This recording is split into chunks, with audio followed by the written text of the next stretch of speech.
So how's it going, you gooey goobers? Long time no see. This is Gooey Arc, also known as Benji. I know, I've been slacking with the Zach uploads, but hey, I'm making up to you guys with a new Zach guide, sort of kind of a guide. It's more just a focus on my runes, item build paths, jungle shiz, you know what I'm saying. But anyways, we're gonna get into this.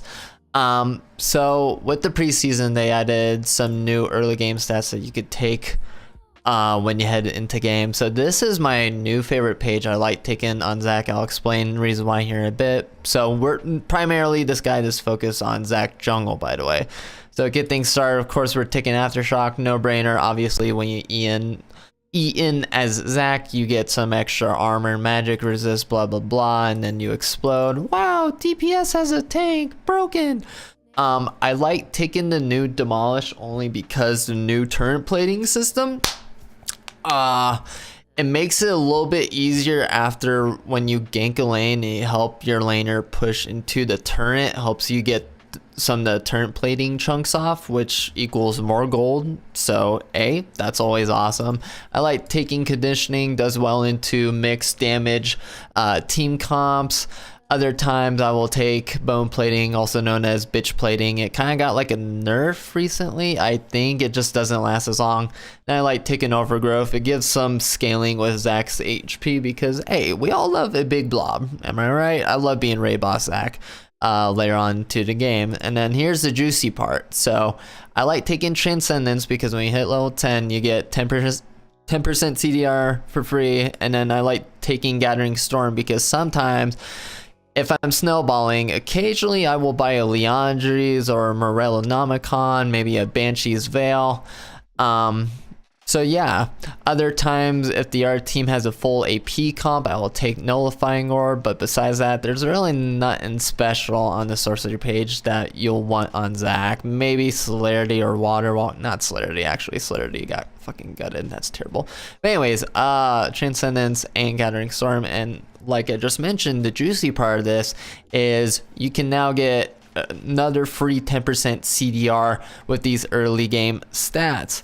So I like taking the 10% offense CDR. I like taking armor. Again, if the art team has more than one damage type, so AP heavy, then you would take MR. If not, then you take armor, your choice. And of course, I like taking health for some scaling on Zach. But this is my favorite page only because you get 20% CDR for free. So most times jungling with Zach, you'll want to build your Cinderhulk. You'll get Warmogs and one more CDR item. Most times that'll be Knight's Vow, Spirit Visage, Adaptive Helm, stuff like that. So another good Zach rune page would be, I have been experimenting a little bit with Font of Life. I like Font of Life only because it does proc off Zach's E, of course, and Q, slowing targets.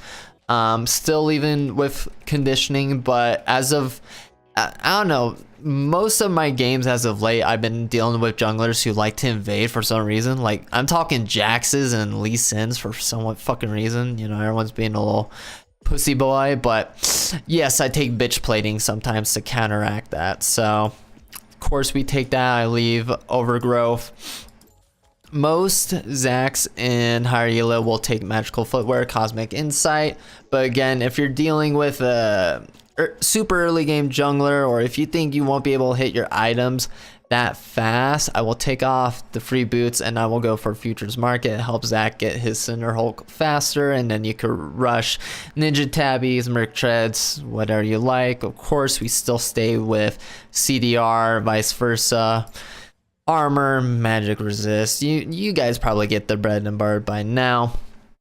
Another good rune page to take into consideration. Now, this was one of my favorite rune pages to run last season before this preseason. I grinded this out a lot before these newer runes hit, but I think I still stuck with Font of Life, I think I had conditioning, and I kept, oh no, I didn't take overgrowth, but I took revitalize. And then on the second page I took triumph and legend tenacity. Legend tenacity works wonders into comps that have lots of crowd control, you know, your slows, stuns, taunts, stuff like that. It reduces the duration, right? So that on top of merc tread, Zac is only stunned for like half that duration most times, I think. But I use this page a lot. I don't know if it's still good, but it's worth trying out. And since then these didn't really exist, obviously the second page benefits only gave Zac some just extra attack speed, which is always nice in jungle. So I mean, you're more than welcome to try some attack speed or CDR. But this was the page I ran a little bit last month before these changes. I forgot who I saw on Reddit, but I've also been trying out a new experimental Zac build, and it revolves around Glacial Augment, having magical footwear with Futures Market and Cosmic Insight. And then of course second page can be an option for you, but I would go Overgrowth and Font of Life. These runes can stay the same, but basically the build path for this was Cinder Hulk into a Righteous Glory ? I know it's a waste of stats, but if you read the guy's post on Reddit, it kind of makes sense, because Righteous Glory is a very cost efficient item. You can basically get it very early on, especially if you're doing good as Zac, and on top of Futures Market you're able to get super fast. I wouldn't recommend Righteous Glory. Typically I would go for a Randuin's Omen, only because I've been seeing a lot of Master Yi's, Trimirs, stuff like that lately, and who knows if next game you run to a funnel strat Master Yi, so you gotta be prepared. But as I was saying, the build went Cinder Hulk, Righteous Glory, Twin Shadows, and then I believe like Warmogs and straight tank. Of course, Righteous Glory or Randuin's gives off that AoE that whenever anyone's caught within its AoE, you slow them basically. Like, I mean, they're hella slowed. So if you imagine Zac engages onto you and you're slowed for up to fucking 45% to 55%, that's fucking crazy. Or wait, sorry, I wasn't reading it right. 60%, exactly. 60% for 5 seconds. Like, you're not escaping from that Zac, dude. He's fucking got you. But again, like I said, it's an experimental Zac build. It's pretty fun so far. Using Twin Shadows right before you gank is also pretty fun. Seeing the little spooky ghost catching people off guard.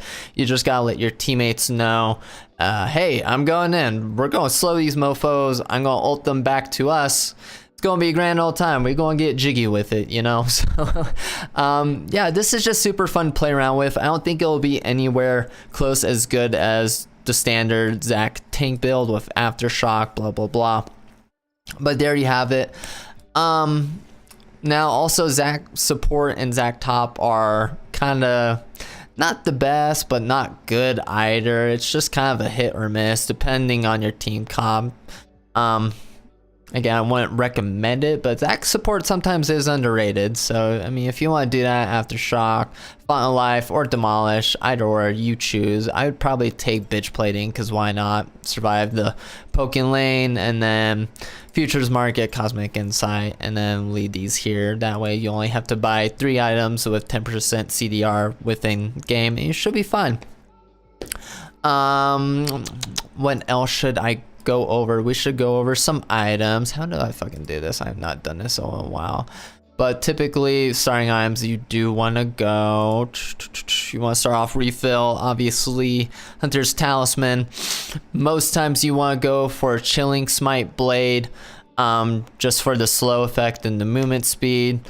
That's your bread and butter basically, since Zac is a CC chain tank. But other times I'll also go for Red Smite, because like I've said, I faced against Lee Sins and Jax and, you know, people that think they're super ballsy.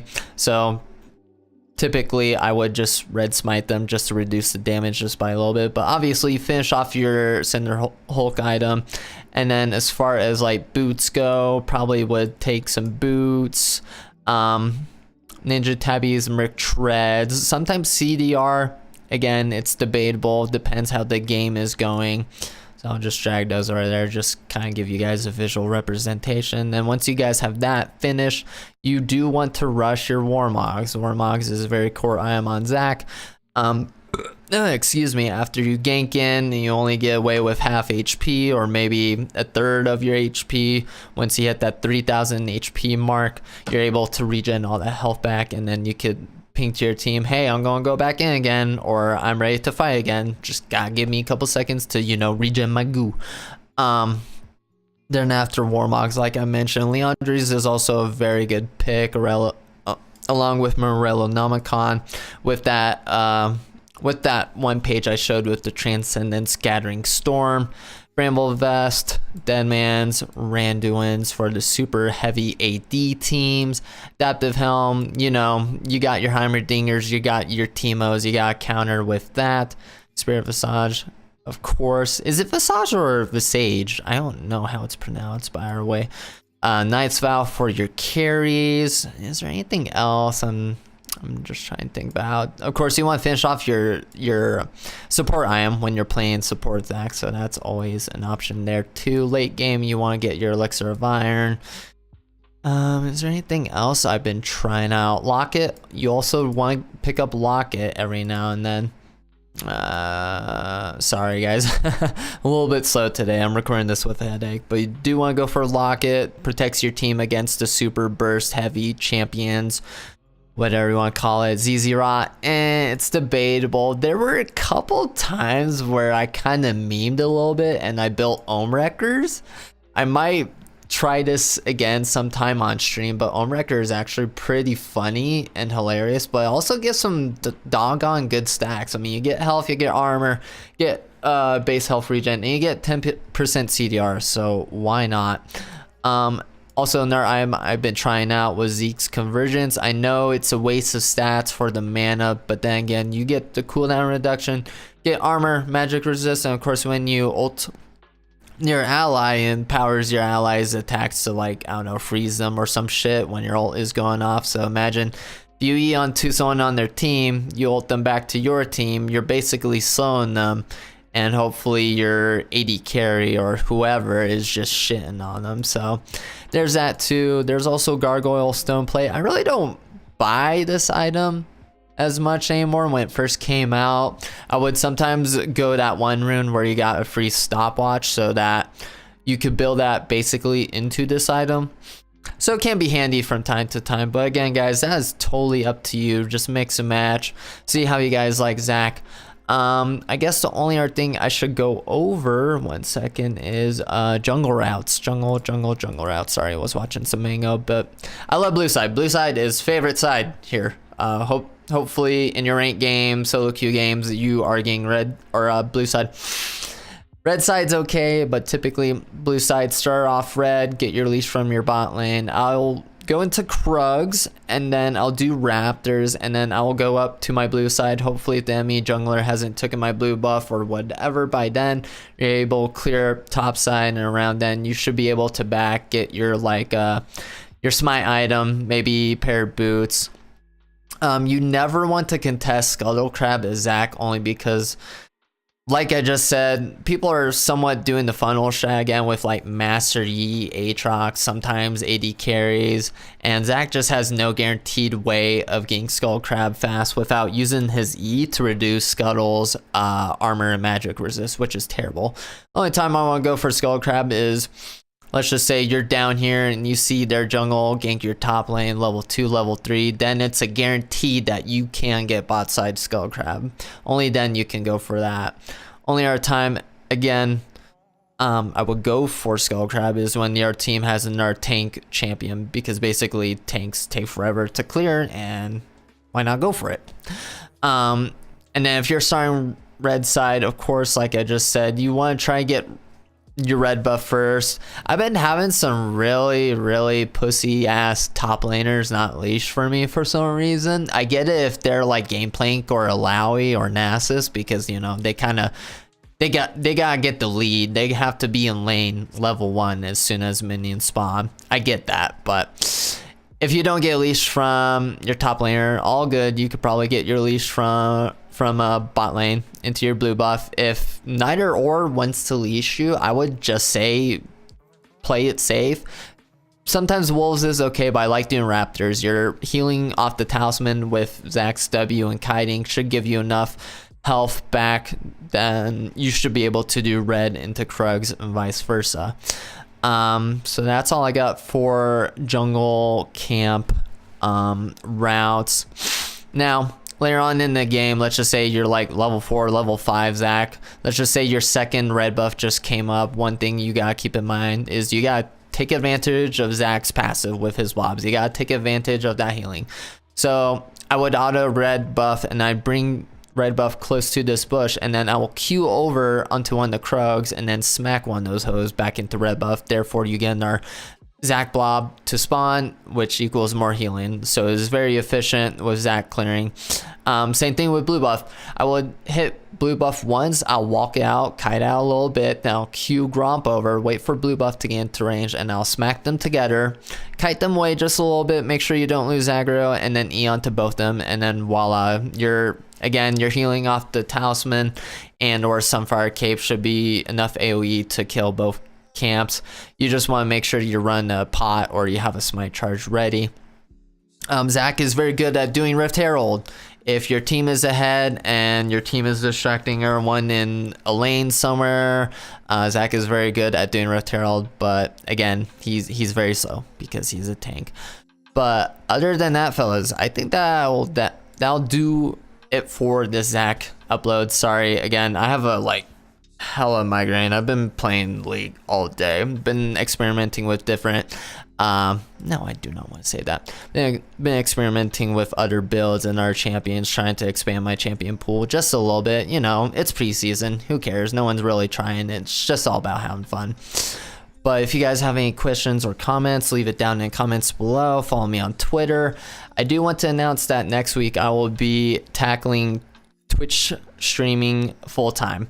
So I have a schedule I put on Twitter up somewhere. We're not going to play League of Legends every day. We'll have to see. But if you guys do want to check out some Zac gameplay, I will be streaming a ton of Zac. You already know it. Zac gameplay, other funny builds, cool stuff. I really need to try out Tom Ken's jungle a little bit. But if you guys are interested, hit that like button, subscribe, or if you guys like Zac or the Goo or me. I appreciate you guys clicking on this video. Don't forget, share this with your Zac friends or anyone who is interested with learning Zac. Hopefully this comes in big handy or big help for them. So, alright then, have a good one, guys. Stay gooey and talk to y'all later.